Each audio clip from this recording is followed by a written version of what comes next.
मंडी में 3 मुसल्लह डाकुओं की मेडिकल स्टोर पर वारदात। 2 लाख रुपए से जायद रकम लूट कर फरार हो गए। डकैती की सीसीटीवी फुटेज सिटी न्यूज ने हासिल की। डाकुओं को दुकानदार को तशद्दुद का निशाना भी बनाते हुए देखा जा सकता है और 5 मिनट तक इत्मीनान से लूट मार करते रहे। थाना सेवा लाइन पुलिस ने इलाका की नाकाबंदी कर दी। मजीद इसी पर बात कर लेते हैं अपने नुमाइंदे इरफान बड़ाई से। जी इरफान बड़ाई, बताइएगा इस वारदात के बारे में। मंडी बहाउद्दीन के इलाके फाले रोड पर 3 नामालूम मुसल्लह डाकू मेडिकल स्टोर से 2 लाख रुपए से जायद नकदी छीनकर फरार हो गए।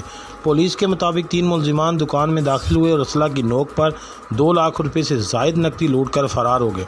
मुतासरा दुकानदार का कहना है कि मुलजिमान ने दुकान में आकर रंग गोरा करने वाली क्रीम मांगी और असल निकाल कर लूट मार शुरू कर दी। वारदात की सीसीटीवी फुटेज सिटी न्यूज़ ने हासिल कर ली। पुलिस का कहना है कि मुलजिमान की तलाश जारी है, जल्द गिरफ्तार कर लिया जाएगा। जी बहुत शुक्रिया इरफान बड़ाई, आप हमें तफसीलात से आगाह कर रहे थे। डिजकोट में